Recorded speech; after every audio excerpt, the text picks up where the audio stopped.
오늘 말씀의 제목은 악인의 운명입니다. 사실은 악인이라고 했지만 악의 운명이라고 강조하고 싶습니다.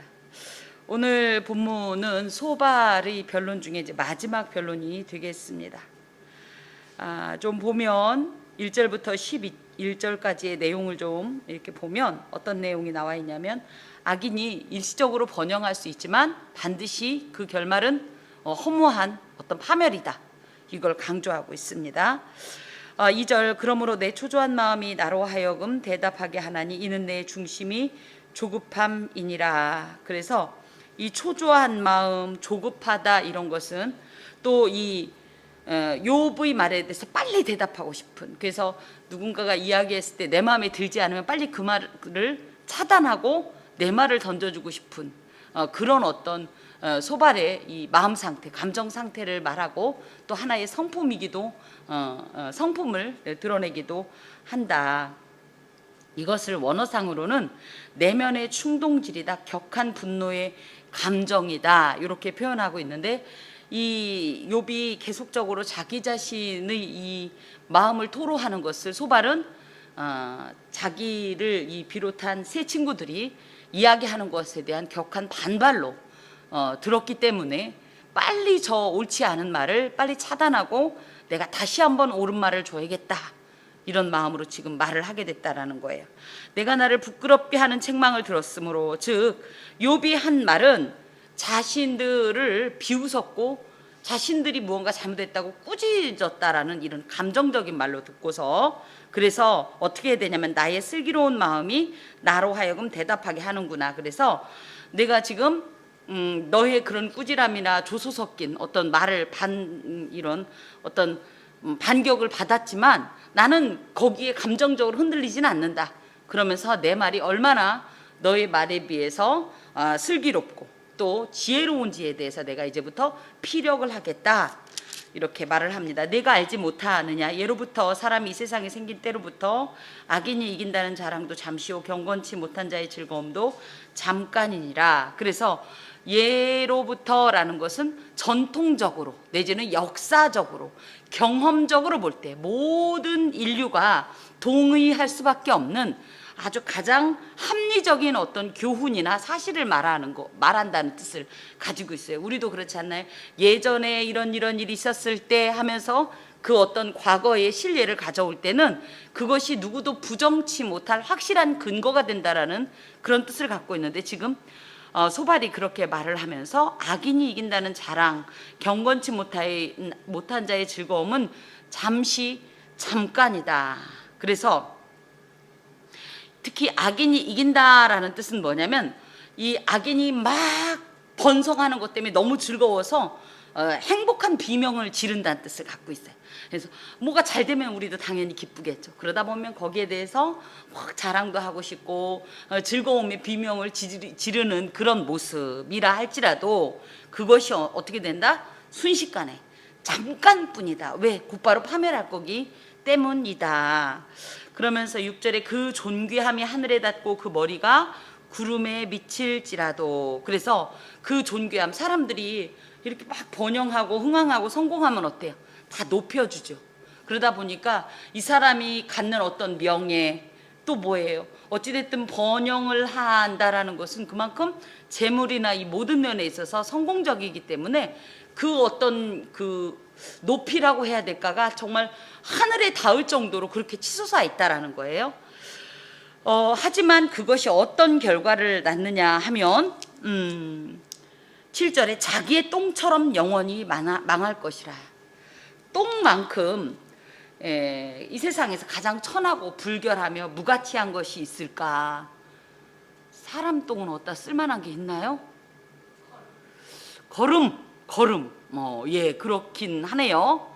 또 그렇게 말하면 뭐 무슨 고양이 똥은 뭐 커피에도 담고 있고 뭐 이런 얘기 하는데, 이 똥이라는 표현은 그 정도로, 그래서 이 사람이 지금 현재는 그렇게 하늘에 그 머리가 닿을 정도로 권세가 높을지라도 마치 똥처럼 사람들에게 무가치한 존재로, 천한 존재로, 불결한 존재로 여김을 당할 거란 얘기면서, 그리고 특히 이 똥이라는 것은 영원한 멸망을 뜻해요. 그래서 여기도 보면 똑같은 말이 있는데 영원히 멸망할 것이다. 잠깐 그야말로 찬란한 이 빛을 맛보고 나서 곧바로 너는 추락하여서 멸망할 거다. 그래서 사람들이 오죽하면 이렇게 말한다는 거예요. 그가 본자가 이르기를 그가 어디 있느냐. 방금 전까지 그렇게 환호와 즐거움의 비명을 지르던 그 존재가 순식간에 없어져서 오히려 뭐예요? 깜찍이 예전에 광고 기억나세요? 야 방금 뭐 지나갔냐? 그러니까 뭐예요? 몰라, 워낙 순식간에 일어난 일이라서 이런 지금 얘기를 하고 있습니다. 특히 사람들이 자기 자신을, 이 욥도 그런 얘기했는데 기억되지 못한다는 것에서 굉장한 어떤 비감을 표현한 적이 있었는데, 여기서도 사람들이 그가 어디 있느냐 하면서 전혀 이 사람을 기억하지 못한다라는 뜻은, 특히 이 사람의 삶 자체가 전혀 유익이 없었고 또 무가치했다라는 것의 반증이기 때문에 사람들은 나를 기억하지 못한다는 그 말 자체가 굉장히 수치스러운 어떤 자기 인생의 평가라고 생각을 했습니다. 악인이 그런 결과를 당할 거다라고 지금 소발이 말하고 있어요. 그는 꿈같이 지나가니 다시 찾을 수 없을 것이요 밤에 보이는 환상처럼 사라지리라. 계속 같은 말이 반복되고 있습니다. 그래서 인생을 일장춘몽이다라고 말하는데, 특히 그 중에서도 악인의 삶이 그렇게 마치 일장춘몽처럼 그 봄날의 잠시 잠깐의 꿈처럼 그 누렸던 그 번영함들을 순식간에 다 빼앗길 거다. 그를 본느니 다시 그를 보지 못할 것이요. 같은 말이고 그의 쳐서도 그를 다시 보지 못할 것이다. 이런 말들이 계속적으로. 그래서 사람들이 오죽하면 예를 들어 이 사람이 있다 할지라도 그 사람을 취급을 하지 않기 때문에 이 사람은 모든 관계 속에서 철저히 외면당하고 소외당할 것이다라는 뜻도 가지고 있어요. 사람은 인간 관계 속에서 사람으로 존재하는 겁니다. 인간은 관계적 존재예요. 그런데 그 관계가 차단된다라는 것은 아주 이 인간의 기본적인 정체성에 큰 어떤 환멸, 회의, 그리고 이 고통과 근심을 주는데, 그것이 누구에게 미친다? 악인에게 미친다. 사람을 투명인간 취급한다라는 표현하죠. 얼마나 그것이 사실은 그 존재를 비참하게 만드는지. 나 여기 있다고 아무리 외쳐도 아무도 그것을 인정하지 않는 이런 고통을 악인이 당한다라는 겁니다. 그의 아들들은 가난한 자에게 은혜를 구하겠고, 오죽하면 그렇게 번영하던 집 그 자제들이, 한때 그 잘 나가던 그 자제들이 오히려 정말 자기는 예전에 취급이라고 해야 될까요? 이 전혀 관계의 대상으로 보지도 않던 지극히 가난한 사람들에게 구걸을 하고 도움을 요청할 정도로 이 신분이나 모든 상태가 처참해졌다, 비참해졌다, 이런 뜻을 갖고 있고요. 그도 얻은 재물을 자기 손으로 줄 것이며, 그래서 과거에 이 악인으로서 다른 사람들에게 탈취한 재물들을 자녀들이 제발 우리를 용서해 달라고 해가면서 그 재물들을 우리가 반납한다는 뜻을 가지고 있어요. 또 그런 비참한 중에 그의 기골이 청년같이 강장하나 그 기세가 그와 함께 흙에 누우리라. 우리나라 말로 무슨 말이냐, 요절한다. 그죠? 건강한 사람 보고 저 사람 곧 죽을 거야 이런 말 안 한다는 거죠. 그렇게 기골이 강장하고 기세가 등등했지만 어느 날 갑자기 요절하듯이 순식간에 가장 건강하고 활력이 넘치는 어떤 시기에 갑자기 죽는다는 뜻을 가지고 있어요. 이것을 사실 빗대어 보면 지금 현재 욥이, 그렇죠? 딱 여기에 들어맞는 것 같습니다. 12절부터 이제 좀 22절까지 좀 보면, 그는 비록 악을 달게 여겨 혀 밑에 감추며 아껴서 버리지 아니하고 입천장에 물고 있을지라도, 이게 무슨 얘기냐면, 우리 사탕 같은 거 맛있으면 빨리 닳기 원치 않아서, 그죠? 맛있는 건 어떻게 먹어요? 아껴서 먹죠. 우리 요즘 아껴 먹는다는 표현 참 오랜만에 한다, 그죠? 어렸을 때 그 사탕, 그쵸? 입에다 홀딱 다 넣으면 다 녹으니까 그 조그만 사탕을 이렇게 할짝할짝 하듯이 그렇게 뭐를, 악을, 자신의 악한 행동을 갖다가 오히려 마치 식도락가처럼 맛있는 음식을 아끼듯이 그렇게 그 죄를 즐기면서 집착하지만 그 음식이 결국은 어떻게 되냐면 창자 속에서 변하며 오히려 이것이 해를 끼친다는 거예요. 당연하죠. 그죠? 악한 것을 취하는 자에겐 반드시 그 파멸이 있는데 그걸 창자 속에 들어가면 그것이 오히려 자기는 맛있다고 먹었지만 이 사람을 죽이는 도구로 변한다는 뜻이에요. 특히 여기서 음식이 창자 속에서 독사의 쓸개가 된다라는 표현은 고대 사람들은 독사의 독이 쓸개에서 분비된다라고 생각을 했대요. 그래서 이 사람이 결론적으로 그런 마치 독사가 품은 그 독처럼 그 악한 것 때문에 자기가 죽임을 당한다, 패망을 나간다, 그런 이야기를 하고 있습니다. 그가 재물을 삼켰을지라도 토할 것은 하나님이 그에 비해서 도로 나오게 하실 것이요.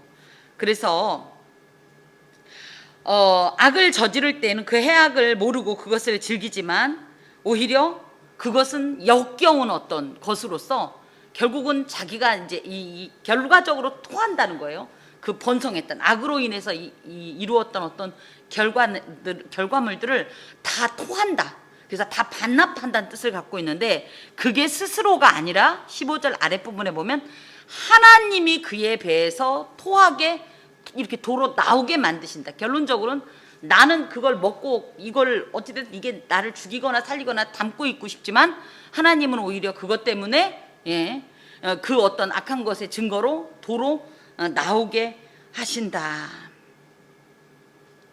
그는 독사의 독을 빨며 뱀의 혀에 죽을 것이라. 정말 자꾸 독사 얘기 나오고 뱀 나오니까 정말 이 표현 자체가 살벌하다는 걸 느끼겠는데요. 독을 빤다라는 것은 이러죠. 예전에 우리가 보면 그 가난한 사람의 피를 빨아먹었다 이런 표현하죠. 그런 거예요. 그래서 네가 그 가난한 자들을 괴롭히고 약탈하였던 그런 행동들을 말하고요. 또 뱀의 혀에 죽을 것이라는 것은 뱀에게 죽는 것은 우리가 왜 죽어요? 혀에 독이 있나요? 사실은 이 혀 밑에 있는 어떤 그 치아, 뱀의 이빨에, 치아라고 표현하면 안 되지, 이건 사람 거니까 이를 통해서 제가 알기로는 그 독이 뿜어지는 걸 알고 있어요. 혀밑샘처럼 여기에 독이 담겨져 있다가 그것이 이 이빨로 해가지고 딱 물을 때 이게 통과가 돼가지고 이제 혈관에 들어가면 사람이 죽는 걸로 알고 있는데 고대에는 그런 이 해부학적인 지식이 없다 보니까 어떻게 생각했냐면 뱀의 혀에 독이 있다고 생각을 했어요. 물리면 죽으니까. 그런 것처럼 그 사람이 이렇게 반드시 멸망을 당할 것이다. 그래서 아까 11절까지는 악인은 반드시 멸망한다. 그러면 지금 계속 어떤 얘기를 하냐면 어떤 식으로 멸망하느냐를 이야기해요. 사실 이 사람이 아까 그랬어요. 자기는 슬기로운 마음으로, 부끄러운 책망을 받았지만 나는 슬기로운 마음으로 대답한다고 했지만 지금 하는 이야기를 이렇게 쭉 보면 이 사람이 이성적인 어떤 이런 그 평정심을 가지고 이야기하는 것 같아요. 아니면 머리 끝까지 지금 차오른 어떤 분노의 표출인 것 같아요. 정말 친구한테 이런 말을 할 수가 있을까 싶을 정도로 지금 부끄러움도 없고 두려움도 없고 망설임도 없이 지금 마구 이야기하는 것 같습니다. 그런데 우리가 조금 유의할 것이 있는 것이 뭐냐면 너는 고난을 당하는데 나는 안 당할 때 우리는 어떻게 생각해요? 나는 의롭다고 생각하고 나는 의인의 부류로, 그 다음에 고난당하는 대상은 항상 악인의 부류로 넣고 싶은 어떤 그런 영적 교만이 있다는 거예요. 하나님 앞에서 누가 의인이라고 감히 말할 수 있겠습니까? 나는 악을 행하지 않았다고 누가 말할 수 있겠습니까? 그럼에도 불구하고 지금 자신이 이 감정적으로 이 어떤 치명적인, 그러니까 자신의 어떤 인격이나 어떤 교훈에 대한 치명적인 손상을 입었다고 생각하니까 지금 소발은 이 자기는 말로는 이성적인 지혜라고 말하면서 거꾸로는 감정에 겨워서 격앙된 어떤 이 분노를 마구마구 유백에 할 말 안 할 말 안 가리고 마구 표출하는 것을 보게 됩니다. 고난을 내가 당하지 않더라도, 그리고 또 어떤 나의 형제나 자매가 고난을 당한다 할지라도 그것을 지금 이렇게 욥의 세 친구처럼 보게 되면 당연히 나는 의인이고 너는 악인이다라고 얘기할 수밖에 없겠지만, 우리가 현세 속에서 살아가면서 수많은 그 절대적인 원칙이라고 이야기했던 권선징악의 원칙이 그대로 적용되지 않는 것을 생각할 때 항상 예수 믿는 사람은 뭘 먼저 생각해야 되냐면, 하나님은 어떤 생각과 어떤 판단으로 이 사람에게 이런 일을 행했나? 그렇게 따지면 나도 똑같이 죄인인데 왜 나에게는 이 일을 행하지 않으시나? 예전에 어떤 목사님의 설교를 들을 제가 마음에 큰 어떤 이런 감명이 왔던 것이 뭐냐면, 모든 사람들은 감옥에 갇힌, 들켜서 감옥에 갇힌 사람과 아직은 들키지 않아서 감옥에 안 들어간, 아직은 안 들어간 사람과 분류될 뿐, 모든 인간은 다 하나님 앞에서 죄인이고, 사실 하나님뿐 아니라 인간에게도 다 우리는 죄가 있다, 이런 이야기를 했습니다. 그런 면에서 절대 이 성도들은 감정적으로 응대하지도 말아야 하겠고, 하나 더는 하나님 대신 내가 하나님이 되면 큰일 납니다. 더하여서 이 감정적으로 이렇게 응대를 할 때 우리가 조심해야 되는 것이, 이것은 건강한 사람은 감정적으로 이렇게 극악에 치닫지 않아요. 당장 제가 봐도 아프지 않은 상처에 이렇게 그죠? 따끔따끔한 걸 부으면 견딜만 하거나 별 느낌이 없는데, 아픈 사람은 어때요? 부으면 곧바로 반응을 한단 말이에요. 그래서 그걸 우리나라 사람들은 자존심이다 이렇게 표현하는데, 자존심이라는 말은 열등감의 또 다른 이름이라고 말을 많이 합니다. 그래서 자존심이란 말은 아무에게도 보여주고 싶지 않은 나의 상처나 아픔 등을 높다란 이 벽이나 담으로 쌓아두고 그 근방에 가시 울타리를 쳐서 아무도 가까이 오지 못하게 했는데, 어떤 사람이 자기만 알고 있다고 생각했던 자기 자신의 아픔을 건드리거나 비슷하게 흉내를 내게 되면 과도한 반응을 보이게 된다라는 거죠. 이것이 그래서 결코 이 건강한 표출이 아닌데, 우리도 모르게 이 소발처럼 이 자꾸만 감정적으로 무언가를 판단한달지 이런 어떤 자신의 어떤 것들을 표출하는 것은 매우 위험합니다. 당연히 이것이 세상 속에서도 그렇지만 이 공동체 안에서도 매우 위험합니다. 그래서 자존심에 겨워서 표출된 어떤 감정은요, 나와 우리 모두에게 굉장히 큰 영적 장애물이 될 수 있다라는 거죠. 말을 참 조심해야 되고, 우리의 생각을 우리가 나의 아픔에 집착해서 자꾸만 그것을 외부에게 원인을 두면서 이 원망하거나 지금 이 소발처럼 이 분노를 내지는 어떤 감정을 표출하면 결론적으로 나도 상하고 너도 상할 수 있다라는 그런 어떤 생각을 하게 되었습니다. 자, 조금 잔소리를 일부러 합니다. 자, 17절을 보면 자, 이런 표현이 있어요.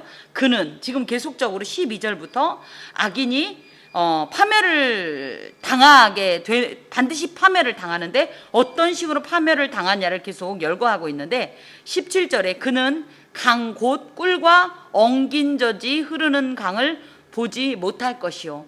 우리 이거 많이 들어본 단어 있죠. 뭐예요? 꿀과 엉긴 젖이 흐르는 땅은 어디예요?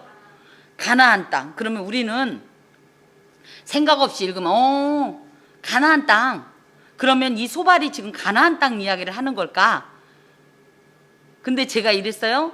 이 욥기서는 언제쯤 시대 성경적 인물과 어떤 인물과 유사한 시대라고 그랬냐면 아브라함. 아브라함 때는 젖과 꿀이 흐르는 땅이라는 개념이 있었어요, 없었어요? 없었어요. 그렇기 때문에 여기 이것을 가나안 땅에 못 들어간다라는 거구나 라고 이해하면 조금 아쉽다. 이건 무슨 뜻이냐면, 그 당시에 젖과 꿀이, 지금 저희가 봐도 젖과 꿀이 흐른다라는 것은 어마어마한 축복의 땅이잖아요. 그런 것처럼 이 당시에 사람들이 그야말로 꿀과 엉긴 젖이 흐르는 강에 우리가 입성한다라는 것은 어마어마한 신적 축복으로 생각했습니다. 그런데 그런 신적 축복을 얻지 못한다는 것이고, 현재적으로 지금 우리가 봐도 이건 뭐예요? 결국은 천국에 입성할 수 없다라는 뜻과 통하기도 합니다. 실제로 악인은 하나님 나라에 들어갈 수가 없습니다. 18절에 수고하여 얻은 것을 삼키지 못하고 돌려주며 매매하여 얻은 재물로 즐거움을 삼지 못하리니, 계속 그거예요. 자기가 악인을 탈취했거나 어찌됐든 나름의 수고를 해서 무언가를 얻었다고 해도 그것을 자기는 누리지 못한다는 거예요. 잠언서에 보면 악인의 재물은 누구를 위해서? 의인을 위해서 쌓아둔다라는 표현을 하듯이 결국은 이렇게 자기가 열심히 이 취득한 어떤 것들을 자기는 사용하지 못한다는 뜻을 갖고 있어요. 이는 그가 가난한 자를 학대하고 버렸으며 자기가 세우지 않은 집을 빼앗음이니라. 그래서 결국은 물론 악인이 이런 진멸을 한다라는 표현, 파멸을 한다라는 표현이 잘못된 건 아닌데, 이런 표현 가운데는 계속적으로 욥이 그런 행동을 했다라는 얘기를 합니다. 특히 여기에 보면 가난한 자를 학대하고 버렸고 자기가 세우지 않은 집을 빼앗았다라는 것은 왜 파멸을 했는지, 악한 어떤 행동의 그 어떤 하나의 형태를 표현하고 있습니다. 자, 20절부터 보면 그는 마음의 평안을 알지 못하니 그가 기뻐하는 것을 하나도 보존하지 못하겠고, 그래서 악인의 마음 상태는 어떠냐면, 물론 잠언에 보면 나쁜 사람들이 그래 도둑질한 것이 달고 뭐 이런 표현하는데, 악한 행동을 한 사람은요, 누구 말 맞다나 쫓아오는 사람이 없어도 두렵고, 그죠? 위협하는 자가 없어도 불안하고, 이 공포에 질린다는 표현을 지금 하면서, 그가 많은 것을 쌓아두고도 전혀 이것으로 인해서 위안을 삼지 못하고 마음이 든든하지도 않다라는 거예요. 기뻐하는 것을 하나도 보존하지도 못한다, 뭐 이런 얘기는 이것은 만족이 없는 어떤 탐욕에, 그리고 어떻게 보면 끝없는 어떤 이 허영과 욕심을 이야기하기도 합니다. 남기는 것이 없이 모두 먹으니 그런즉 이 행복이 오래가지 못할 것이라. 특별히 풍족할 때도 괴로움이 이르리니. 아까도 말씀드린 것처럼 어떤 재물이 있어도 아닌 말로 자기를 겹겹이 에워싸는 그 견고한 철옹성과 같은 어떤 이런 성벽이 있어도 이 악인은 스스로 이 괴롭고 또 불안한데 공포감이 있는데 왜 그러냐 하니까 여기에 그런 내용이 나옵니다. 모든 재난을 주는 자의 손이 그에게 임하기 때문이다. 그래서 이것은 악인이 괴롭혔던 사람들, 다른 사람들이 오히려 이 사람을 괴롭게 할 것이기 때문이다. 그래서 고통스러워서 풍족할 때에도 괴롭고 평안도 없고 기쁨도 없고 행복도 오래갈 수 없다, 이 얘기합니다. 자, 23절 보니까 그가 배를 불리려 할 때 하나님이 맹렬한 진노를 내리시니 음식을 먹을 때에 그의 위에 비같이 쏟으시리라. 그래서 하나님께서 갑자기 배를 불리려 할 때 뭘 좀 먹거나 좀 취하려고 하니까 갑자기 그 현장에 나타나셔서 악을 하는 행동, 악한 어떤 행동을 하는 현장일 수도 있고, 그것을 또 뭐 그죠? 도둑들이 잔뜩 훔쳐다 놓고 동굴에 가면 뭐해요? 파티하죠? 그런 식으로 막 행복해 하는데 갑자기 예상치도 못했을 때, 그러니까 한마디로 이걸 즐기지도 못했을 때 갑자기 재난을 주시는 그 하나님, 그 심판하시는 하나님께서 맹렬한 진노를 내리시고, 무엇보다도 네가 그런 악을 행했다는 사실을 홀라당 다른 사람들한테 다 보여준다는 거예요. 다 밝혀버리신다는 거예요. 그가 철병기를 피할 때는 노토와 살을 쏘와 꿰뚫을 것이요. 또 몸에서 그의 화살을 빼는즉 번쩍번쩍하는 촉이 그의 쓸개에서 나오고 큰 두려움이 그에게 닥치느니라. 그래서 이 하나님께서 주시는 악인을 향한 큰 두려움이 뭐냐면, 아니 여기 위에네. 하나님의 심판의 도구, 하나님의 심판의 도구가 뭐냐면 철병기라는 것은 뭐예요? 이 바로 와가지고 탱크처럼 곧바로 와서, 그래서 근접한 어떤 전투용 무기, 가까운 데서 사용하는 전투용 무기. 화살은 뭐예요? 화살은 가까운 데서 안 쏘고 조금 먼 데서 쏘죠. 그래서 약간 먼 거리에서 사용하는 어떤 이런 무기인데, 어찌됐든 하나님께서는 철병거처럼 바로 가까이에서 그 자리에서도 이 사람을 심판하시고, 뭐 어떻게 보면 직접적으로도 심판하시고 간접적으로도 먼 거리처럼 자기가 인식하지 못하는 어떤 것으로도 충분히 심판하신다는 뜻을 갖고 있어요. 특히 그래서 그 화살을 맞았는데 이 사람이 이걸 빼낸다는 거예요. 살려고 발버둥을 치지만 오히려 그것이 하필이면 쏴도 어디를 쐈냐, 맞춰도 어디를 맞췄어요?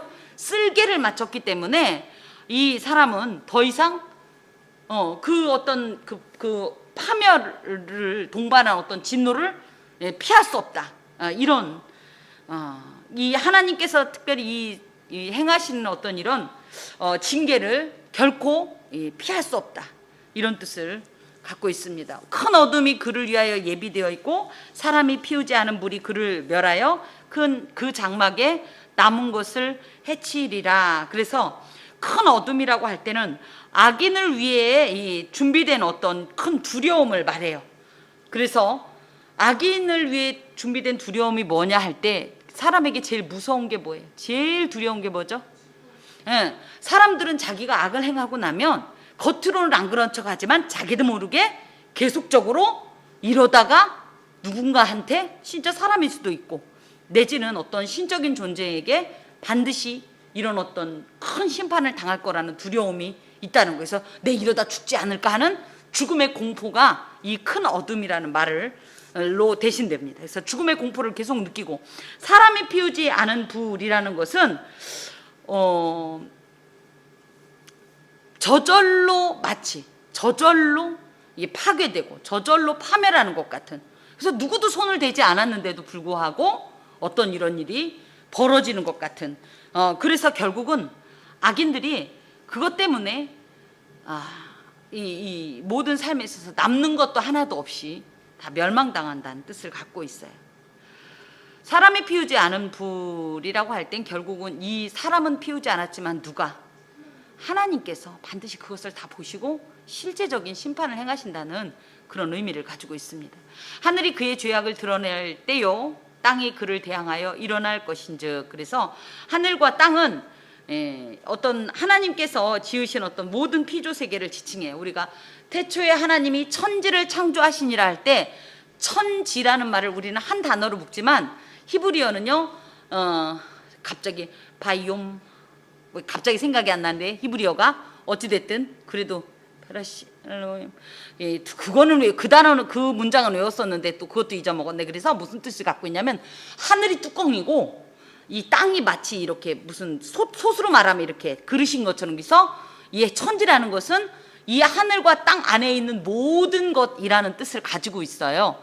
여기서 하늘이 그의 죄악을 드러낼 것이요 땅이 그를 대항하여 일어난다는 것은 이 사람의 이 악행을 알고 있는 이 세상에 존재하는 모든 피조물들이 일어나서 이 사람이 행한 이런 악행에 대해서 증인으로 나서서 이 사람을 하나님의 법정에 고발할 거다, 이런 뜻을 갖고 있습니다. 그래서 그의 가산이 떠나가며 하나님의 진노의 날에 끌려가리라. 결국은 뭐해요? 하나님께서 사람들이 얘기하지 않는 것 같아도 이런 모든 것을 통해서 증거를 삼으시고 실제적으로 판결을 내리셔서 이 사람은 일순간에 몰락한다는 것. 이것이 악인이 하나님께 받을 분깃이요 하나님이 그에게 정한 기업이니라. 이것이 결국은 악인이 최종적으로 취하는 어떤 이 하나님 앞에서의 무서운 결과라는 뜻을 갖고 있습니다.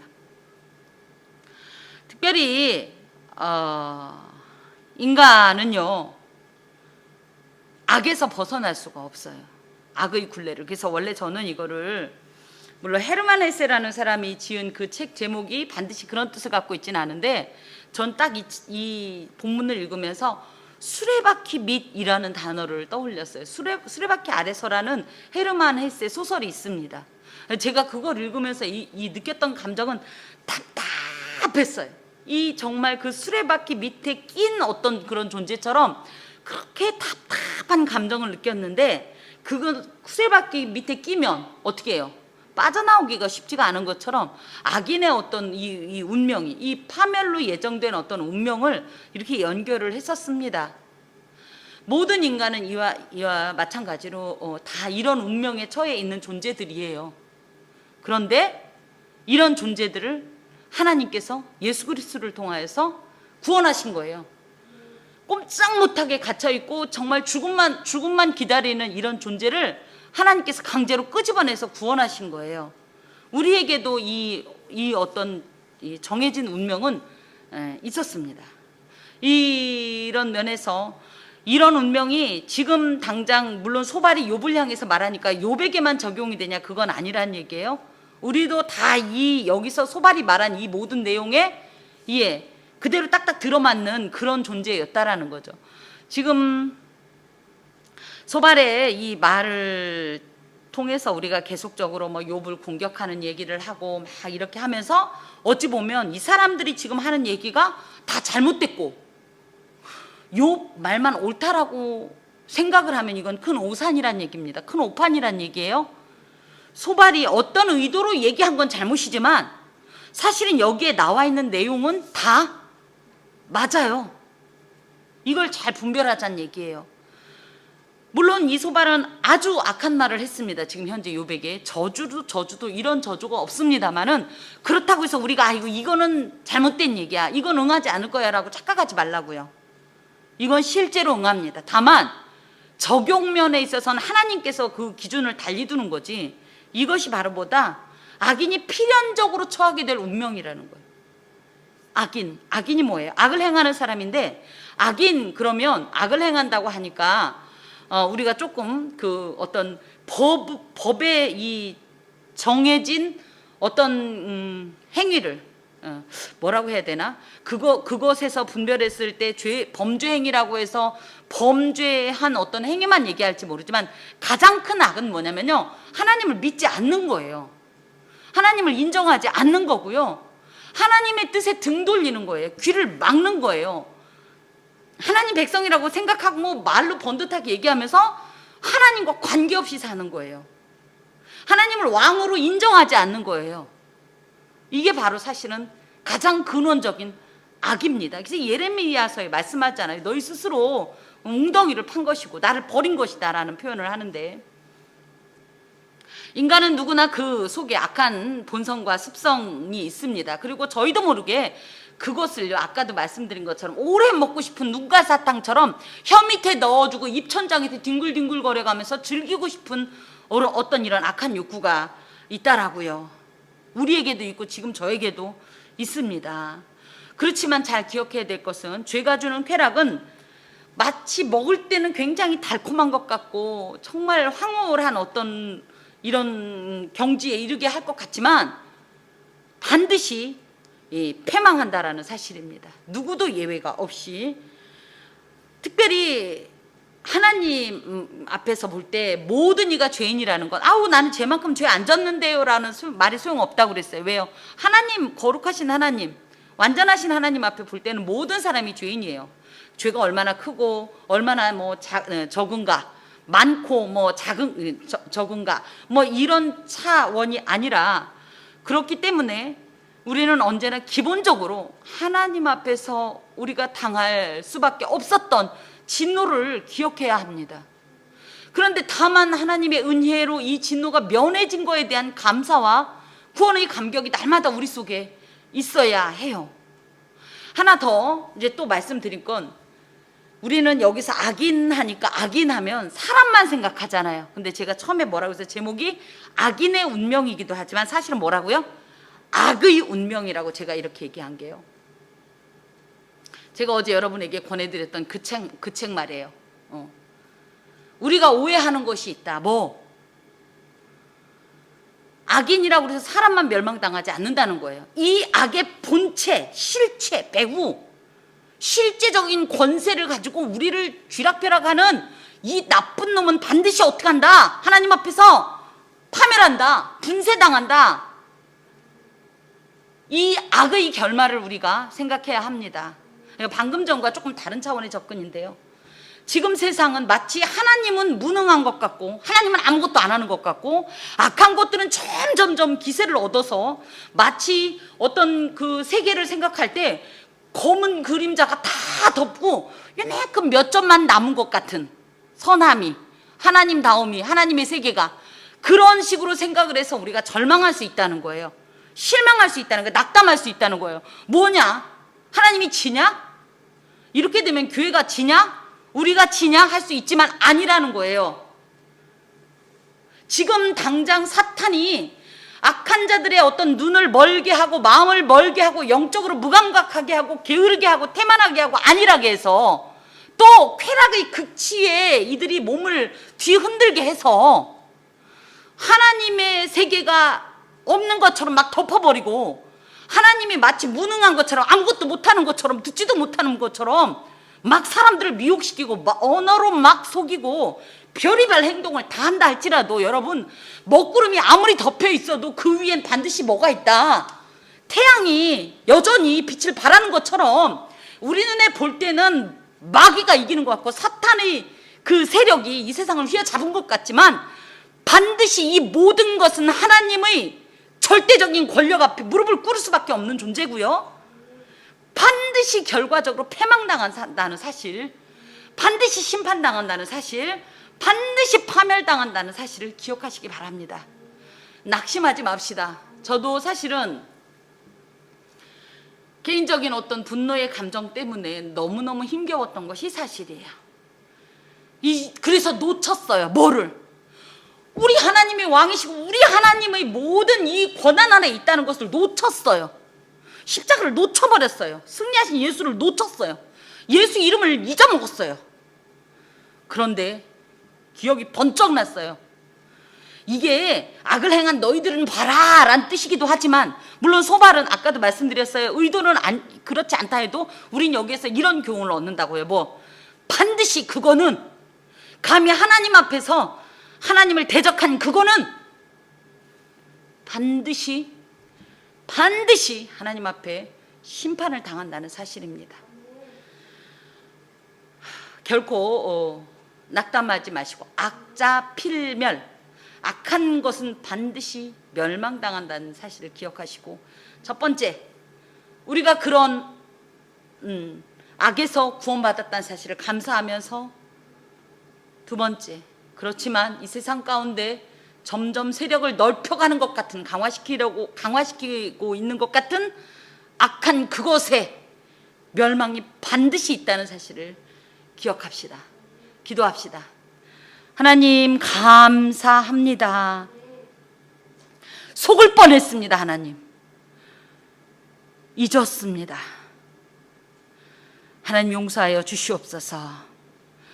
악의 이 정해진 그 운명 결과가 비록 소발의 때로는 악한 의도였지만 이곳에서 우리가 발견을 하면서 그것이 지금은 기세 등등하여 번성하는 것 같고 힘이 하늘 끝까지 미치는 것 같고 구름을 치받는 것 같지만 반드시 그 역사가 찾아보려 해도 기억조차 되지 않는 수치와 부끄러움을 당할 줄로 믿습니다.